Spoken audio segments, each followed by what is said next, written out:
सभी को नमस्कार। आज के इस भारतीय उद्योग परिसंघ CII के इस कार्यक्रम में मंच पर विराजमान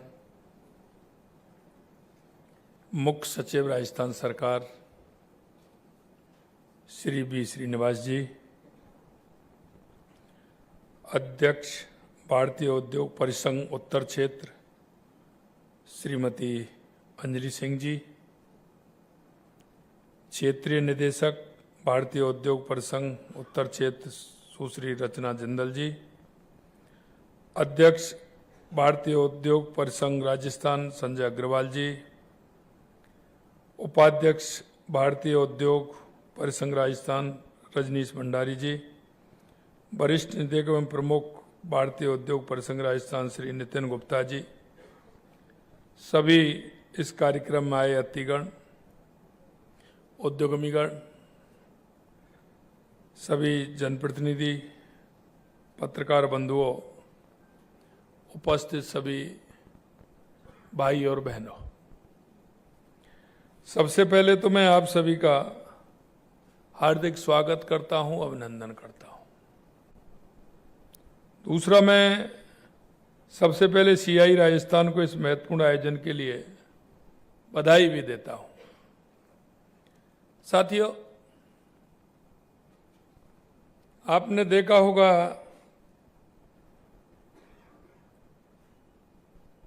पिछले 11-12 सालों में देश के यशस्वी प्रधानमंत्री नरेंद्र मोदी जी के नेतृत्व में देश के अंदर परिवर्तन होते हुए आपने देखा है। विशेषकर मैं उनसे ज्यादा कहना चाहता हूं जो मेरी उम्र के लोग हैं या मेरे से बड़े हैं, लेकिन युवा साथियों को भी ध्यान होगा कि 2014 से पहले देश की स्थिति क्या थी, देश किन परिस्थितियों में चल रहा था, किस तरह की देश के सामने चुनौती थी। उन चुनौतियों से आगे बढ़कर के हमारे यशस्वी प्रधानमंत्री नरेंद्र मोदी जी ने हमारे देश को एक रफ्तार देने का काम किया और लगातार आप देख रहे हैं माननीय प्रधानमंत्री जी के नेतृत्व में, चाहे हमारे गरीब कल्याण की योजनाएं हो, चाहे हमारे विकास की योजनाएं हो, चाहे देश के अंदर आतंकवाद और नक्सलवाद का खात्मा हो, चाहे दुनिया में बढ़ता हुआ भारत का गौरव हो, भारतीयों का सम्मान हो, वो सब आप अच्छी तरह से देख रहे हैं। ये सारी बातें मैं आपसे इसलिए कहना चाहता हूं कि आप देखते हैं गाड़ी जब रेस में चलती है और कहीं ना कहीं उस गाड़ी को ब्रेक देना होता है या रोकना होता है, रुकती है तो उसकी स्पीड बनने में समय लगता है। कोई भी काम हम करते हैं, आप सभी अपना अपना उद्योग चलाते हैं। उद्योग चलाते हुए आपको मन में कई बातें आती होंगी। उद्योग अच्छी तरह से चलना चाहिए, उसका मार्केट भी मिलना चाहिए, किस तरह से मैं मेरे उद्योग को 1 यूनिट से 2, 2 से 3, 3 से 4 करूं। ये व्यक्ति की अंदर की भाव होते हैं और होने भी चाहिए। जब तक हमें किसी के प्रति हमारा आगे बढ़ने का लक्ष्य अगर हमारा नहीं होगा तो हम ठहर से जाएंगे। आगे बढ़ने के लिए मन की इच्छा और आकांक्षा भी बहुत आवश्यक है। यह गलत नहीं है, यह हमारे उद्योग को भी आगे बढ़ाएंगे, हमारे प्रदेश को भी आगे बढ़ाएंगे, हमारे देश को भी आगे बढ़ाएंगे। निश्चित रूप से मैं धन्यवाद देना चाहता हूं कि आज माननीय प्रधानमंत्री जी के नेतृत्व में जो 2011 में जो हमारी अर्थव्यवस्था 12-13 में जो 11वें पायदान पे थी वो 5वें पायदान पर आई, आज 4थे पायदान पर है और आने वाले समय में हम 3रे स्थान पर आने वाले हैं। जिन देशों ने 2-2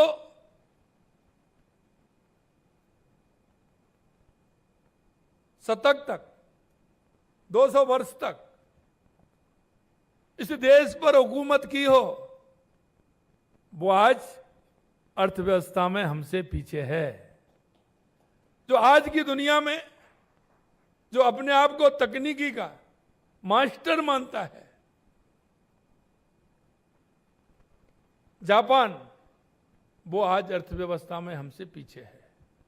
मेरे भाइयों बहनों, मैं आपसे इतना कहना चाहता हूं कि जल्दी हम 3री विश्व की सबसे बड़ी अर्थव्यवस्था बनने जा रहे हैं। माननीय प्रधानमंत्री जी के नेतृत्व में विकसित भारत 2047 जो हमारी कल्पना है, ये जब तक हम हमारा विचार, जब तक हम हमारा कोई काम करना चाहते हैं, जब तक हमारा मन नहीं बनेगा, जब तक हम उसको कैसे करना चाहते हैं उसकी योजना नहीं बनेगी, जब तक हम आगे नहीं बढ़ सकते।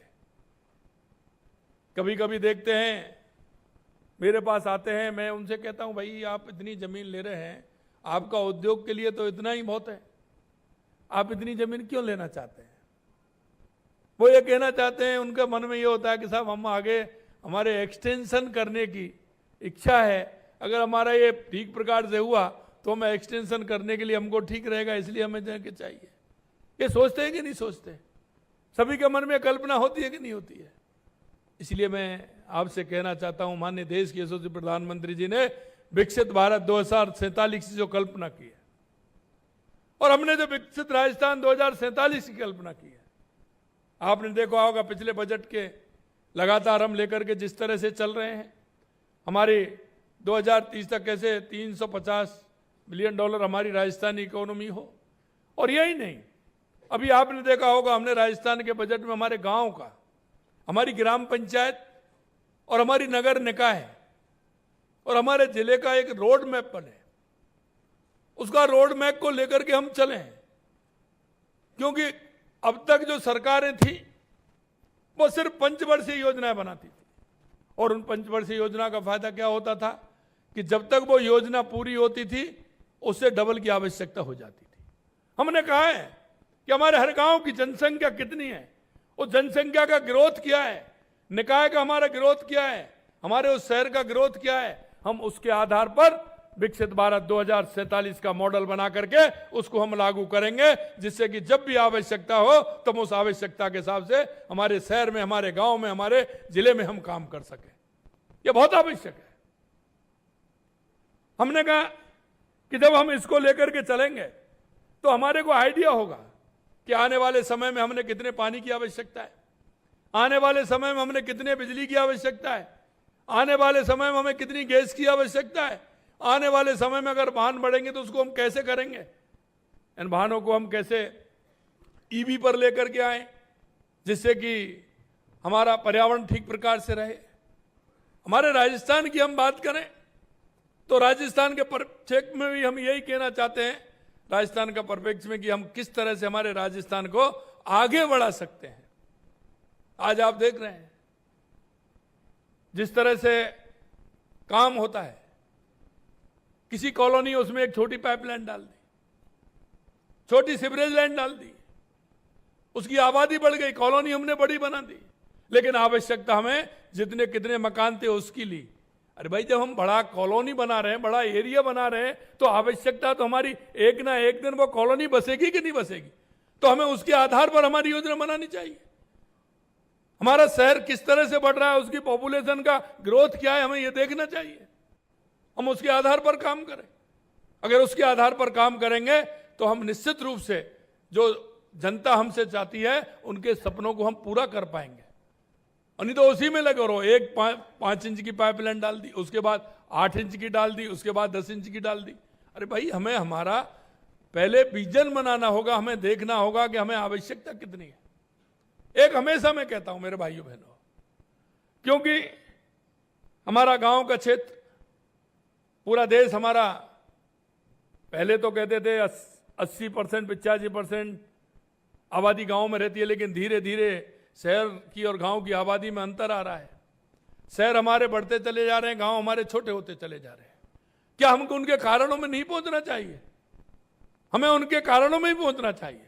शहर में हम 40 किलोमीटर दूर जा रहे हैं, 45 किलोमीटर दूर जा रहे हैं, 50 किलोमीटर दूर जा रहे हैं, 60 किलोमीटर दूर जा रहे हैं, लेकिन गांव 15 किलोमीटर पे, 20 किलोमीटर पे हम गांव क्यों नहीं जा सकते? शहर में भी तो आप वहीं नहीं है। शहर यहां है, शहर की लंबाई चौड़ाई कितनी हो गई? वो तो गांव से भी ज्यादा हो गई। तो क्या हम हमारी सुविधा उस गांव में देकर के जो हमें शहर में आवश्यकता है उनको हम हमारी उस जनसंख्या को गांव में नहीं रोक सकते? हमें यह प्लान बनाना होगा, और यही देश के यशस्वी प्रधानमंत्री नरेंद्र मोदी जी ये प्लान कर रहे हैं कि हमारे देश कैसा होगा जब आजादी के 100 साल होंगे, तो हमारे देश में क्या क्या होना चाहिए। उन सारी बातों को समेटते हुए उन्होंने हर क्षेत्र में कहा है। मेरे भाइयों बहनों, मैं इतना कहना चाहता हूं आपसे कि लगातार हमारी सरकार काम कर रही है। अगर मैं उद्योग की बात करूं तो उद्योग राजस्थान से अच्छा कहीं नहीं मिलेगा। राजस्थान जितना पोटेंशियल है कोई भी नहीं है। राजस्थान में जितनी आवश्यकता है, मैं कहना चाहता हूं मेरे युवा भाइयों से, युवा भाई बहनों से भी कहना चाहता हूं, राजस्थान बहुत पोटेंशियल है, हर क्षेत्र में है। राजस्थान की कनेक्टिविटी देखिए, चाहे वो रोड मार्ग हो, चाहे रेल नेटवर्क हो, हवाई सुविधाएं हो, दिन रात उसमें बढ़ रही हैं। और अभी हमने कहा है कि राजस्थान की लगभग 15 से लेके 20 तक हमारी जो एयर स्ट्रिप है उनको भी हम बढ़ाने का काम कर रहे हैं। हम अभी आपने देखा कोटा का भी हमने किया है, हम बांसवाड़ा का भी कर रहे हैं। इधर हम हमारे गंगानगर को भी बढ़ाना चाहते हैं। उत्तरलाई बाड़मेर को हमने जमीन दी है, बीकानेर को जमीन देकर उसको भी हम आगे बढ़ा रहे हैं। लगातार हमारी एयर कनेक्टिविटी भी अच्छी हो, इसके लिए भी हम काम कर रहे हैं। किशनगढ़ हमारा चालू हो गया, हमारा भीलवाड़ा चालू हमने कर दिया एफटीओ के लिए, धीरे धीरे उसको भी हम आगे बढ़ा रहे हैं। व्यक्ति अपना निजी विमान लेकर के आए तो कम से कम उस नजदीक तो पहुंचे, हमारी एयर कनेक्टिविटी अच्छी हो, इसके लिए काम कर रहे हैं। रेलवे में जितना हमने काम किया है पिछले माननीय प्रधानमंत्री जी के नेतृत्व में, आज तक राजस्थान में कभी इतना नहीं हुआ। आप हाईवे देख रहे हैं, चाहे दिल्ली मुंबई कॉरिडोर देख लीजिए, चाहे हमारी भारतमाला एक्सप्रेस देख लीजिए, चाहे हमारे 9 ग्रीनफील्ड एक्सप्रेस जो हमारे बना रहे हैं उनको देख लीजिए। राजस्थान की दूरी इनको कैसे नजदीक किया जाए, इस क्षेत्र में भी हम काम कर रहे हैं। आपने देखा होगा राजस्थान हर क्षेत्र में आगे है। खनिज की मैं बात करूं तो 85 प्रकार के खनिज यहां निकलते हैं, उनसे जुड़े हुए उद्योग यहां लगे, उनकी प्रोसेसिंग यहां हो, उसके लिए भी हम काम कर रहे हैं। यही नहीं, हमने जिलों में ओडीओपी का काम आगे बढ़ाया है। उस जिले में किस चीज की पैदावार होती है, अच्छी होती है, वहां का उद्योग क्या है, उसके लिए भी हम काम कर रहे हैं। आप देख रहे हैं कि हमारे स्टोन भी खूब निकलते हैं, तो उन स्टोनों का उपयोग किस तरह से हमारे उसमें हो, उसके लिए ओडीओपी से काम कर रहे हैं। हमारी पैदावार यहाँ क्या है, कहीं हमारी सरसों की पैदावार होती है, तो कहीं मक्के की पैदावार होती है, तो कहीं हमारा मसालों में जीरे की पैदावार होती है, तो कहीं धनिया की पैदावार होती है। मेरे युवा साथियों, मैं आपसे कहना चाहता हूं, राजस्थान में बहुत गुंजाइश है। हम किस क्षेत्र में जाना चाहते हैं, आप आइए। लगातार हम काम कर रहे हैं राजस्थान में। इधर खनिज के क्षेत्र में है तो इधर सूर्य भगवान की भी कृपा है, जमीन भी हमारे पास पूरी है, तो हम सौर ऊर्जा के अंदर भी काम कर रहे हैं। और अगर हम बात करें तो उसी रेगिस्तान में से ऑयल भी हमारे यहाँ निकल रहा है। हमारी रिफाइनरी भी तैयार हो गई है, तो पेट्रोकेमिकल्स में भी हम काम कर सकते हैं, प्लास्टिक के क्षेत्र में भी काम कर सकते हैं, फार्मा के क्षेत्र में भी काम कर सकते हैं, सिरेमिक के क्षेत्र में भी। हमारे गुजरात हमारा यहीं से माल जाता है, लेकिन उसको हम यहाँ कैसे बनाएं, उसके लिए भी हमें काम करना चाहिए। बहुत सारी गुंजाइश है। अगर मैं टूरिज्म की बात करूं तो राजस्थान से अच्छा टूरिज्म कहीं नहीं है। यहाँ के बड़े बड़े किले, बड़े बड़े महल जो ऐतिहासिक है।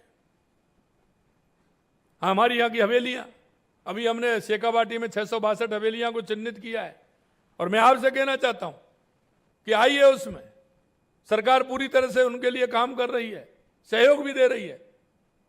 क्योंकि आप देख रहे हैं सबसे ज्यादा अगर हमारा लॉजिस्टिक जो हमारे टूरिज्म है वो हमारा सीकर और झुंझुनू और हमारा चूरू के अंदर है। तो इसमें हम कैसे काम कर सकते हैं, कैसे उसको आगे बढ़ा सकते हैं। अगर आज मैं कहूँ होटल के क्षेत्र में आइए, मैं कई मेरे होटल वाले साथी हैं, हमेशा मिलते हैं, आते हैं। मैं जयपुर के अंदर अभी बहुत ज़्यादा आवश्यकता है, जैसलमेर के अंदर आवश्यकता है, उदयपुर के अंदर आवश्यकता है, बांसवाड़ा के अंदर आवश्यकता है, रणथंभौर के अंदर आवश्यकता है, सरिस्का के अंदर आवश्यकता है, मेरे खाटू श्याम जी में आवश्यकता है, सालासरी जी में आवश्यकता है, मेहंदीपुर बालाजी में आवश्यकता है, गिरिराज जी में आवश्यकता है। हम कहां अपना काम कर सकते हैं। मैं आपसे इतना कहना चाहता हूं कि आप जहां जैसा चाहते हो वैसा करिए। आज तक किसी ने हमने 34 नीतियां बनाई हैं जिससे कि हमारा उद्योग ठीक प्रकार से समयबद्ध काम हो हमारा। और मैं आपसे यह भी कहना चाहता हूं, आप पूरी तरह से काम करिए, आइए, आपको कोई किसी भी तरह की परेशानी नहीं होने दी जाएगी। अगर आप किसी परेशानी कोई आई और आप अपने मन में लेकर के बैठे तो उसका तो कोई उपाय नहीं है। मैंने पोर्टल भी नंबर दिया है, वैसे भी नंबर दिया है, और मेरे यहाँ भी नोट करा सकते हैं, मैं अधिकारी जी के यहाँ नोट करा सकते हैं, सीएस साहब के यहाँ नोट करा सकते हैं। आपको कोई परेशानी है तुरंत उसका समाधान होगा, यह भी मैं आपसे कहना चाहता हूं।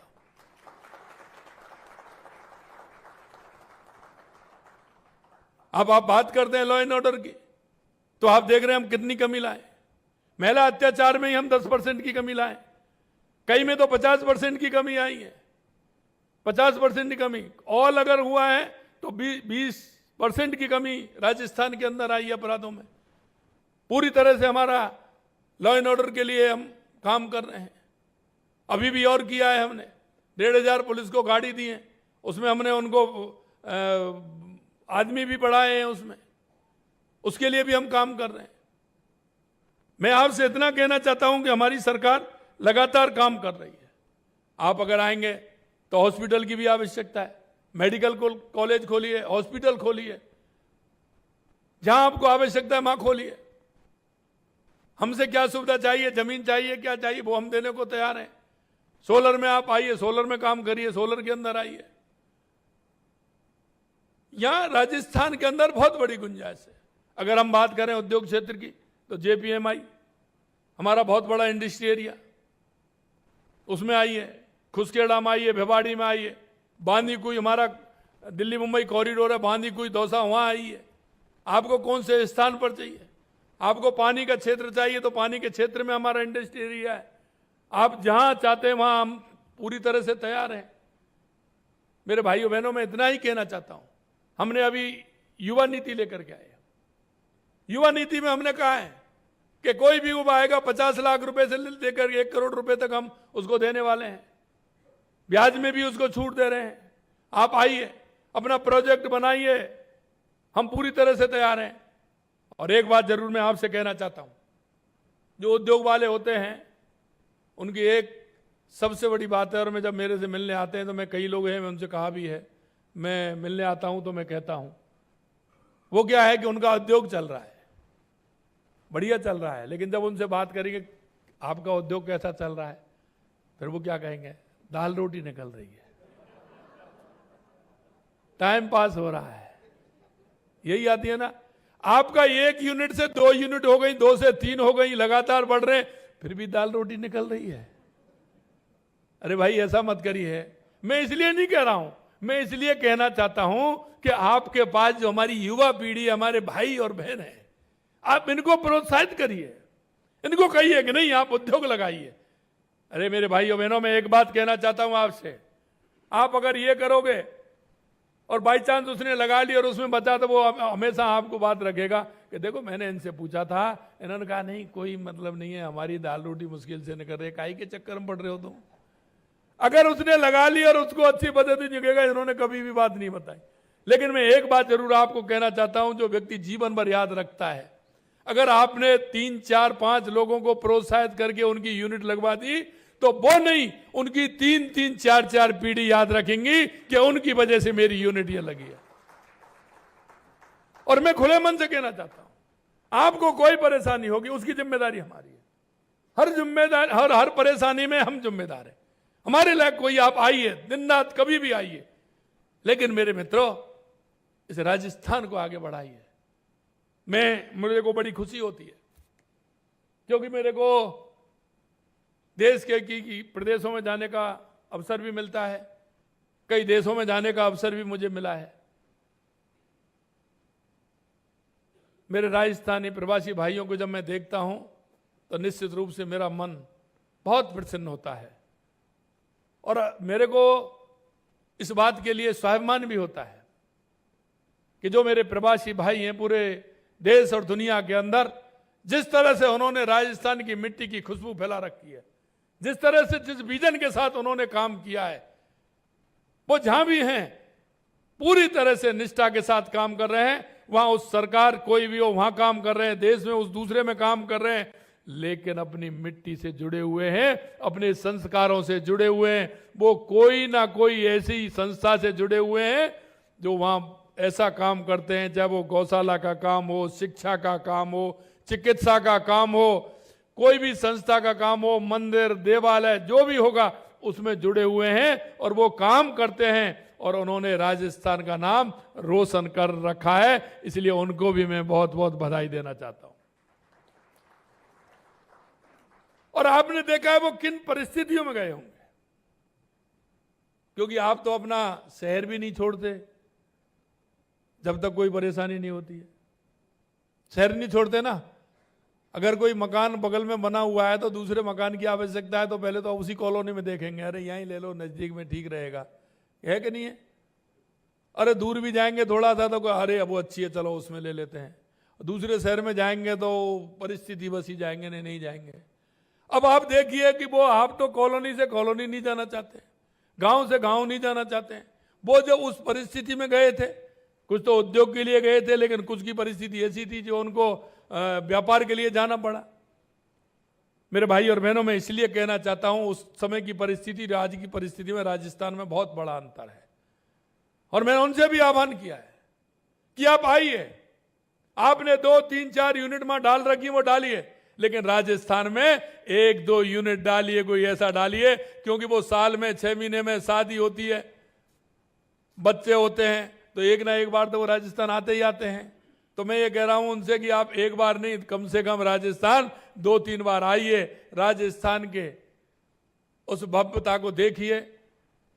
मैं उनको भी आमंत्रित करता हूं और आपसे मैं इतना ही कहना चाहता हूं मेरे भाइयों, आप अगर ठान लोगे मन में ये विश्वास, पूरी तरह से आपका विश्वास लेकर के चलोगे कि हमारे राजस्थान को हमें विकसित राजस्थान बनाना है, 1-1, 2-2 यूनिट आग लगवाओगे तो निश्चित रूप से उनकी पीढ़ी भी याद रखेंगे और आपके मन में भी ये संतोष का भाव जाएगा कि मेरी वजह से इतने लोगों को रोजगार देने का काम हमने किया है। मैं राजस्थान के युवाओं से भी कहता हूं, आपने देखा पिछली बार किस तरह से पेपर लीक होते थे, हमारे युवाओं के सपने चूर चूर हो जाते थे। अरे 2.25 साल में कोई पेपर लीक हुआ है क्या? एक भी पेपर लीक हुआ है क्या? और हमने जो कहा कि 4 लाख सरकारी नौकरी देंगे, 6 लाख हम प्राइवेट रोजगार देंगे, आपने देखा है 1,25,000 हमने नियुक्ति पत्र दे दिए, 1,35,000 हमारे प्रक्रियाधीन चल रहे हैं और 1,25,000 का हमने कैलेंडर निकाल दिया। यह नहीं कि हम उस क्षेत्र में भी काम नहीं कर रहे हैं, लेकिन विशेषकर मैं मेरे युवा भाई बहनों से कहना चाहता हूं, अब अगर राजस्थान में नौकरी लेना चाहता है अच्छी बात है, लेकिन मेरे को जो लगता है कि राजस्थान में नौकरी लेने वाले नहीं, आप नौकरी देने वाले बनिए, जिससे हमारे राजस्थान का विकसित राजस्थान बन सके, हमारा उत्कृष्ट राजस्थान बन सके, ज्यादा से ज्यादा हम जॉब दे सके, इस ओर हमें चलना है। अंत में मैं आपसे इतना ही कहना चाहता हूं कि CII तो हमारा बहुत ही सभी जगह काम करता है, बहुत अच्छी बात है और आपसे सब जुड़े हुए हैं, इसके लिए मैं आपको धन्यवाद देता हूं। मेरे भाइयों, मैं तो सिर्फ इतना कहना चाहता हूं कि राजस्थान और देश के विकास में आपका बहुत बड़ा योगदान है, हर भारतीय का योगदान है। आपका छोटा सा योगदान इस देश को ऊंचाइयों पर पहुंचाएगा। 1893 में स्वामी विवेकानंद जी ने कहा था कि 21वीं सदी भारत की होगी। आप अपना देख रहे हैं कि वो हमें महसूस हो रहा है। और उस नरेंद्र ने कहा, और ये नरेंद्र जी करके दिखा रहे हैं, ये हमारे भारत की खूबी है। अगर हम थोड़ी सी ताकत लगाएंगे, थोड़े मन से काम करेंगे, तो हमारी आने वाली पीढ़ी का भविष्य भी बनाएंगे और हम देश को ऊंचाइयों पर पहुंचाएंगे। और ये मैं आपको विश्वास दिलाना चाहता हूं, आने वाले समय में भारत दुनिया की सबसे बड़ी शक्ति होगा, सबसे बड़ा आर्थिक रूप से और हर तरह से भारत सक्षम होगा, दुनिया का 1 नंबर का देश होगा। यह मैं आपसे कहना चाहता हूं। निश्चित रूप से आप सभी पूर्ण तरीके से हर उद्योग के क्षेत्र में जहां जहां आपका उद्योग है, आप काम करेंगे। आप इस कार्यक्रम में आए हैं, मैं CII को पुनः बहुत धन्यवाद देता हूं। आप सभी पदाधिकारियों को, आए हुए सभी को मैं बहुत बहुत बधाई देता हूं। आप सभी का बहुत बहुत धन्यवाद। जय हिंद, जय भारत, जय राजस्थान।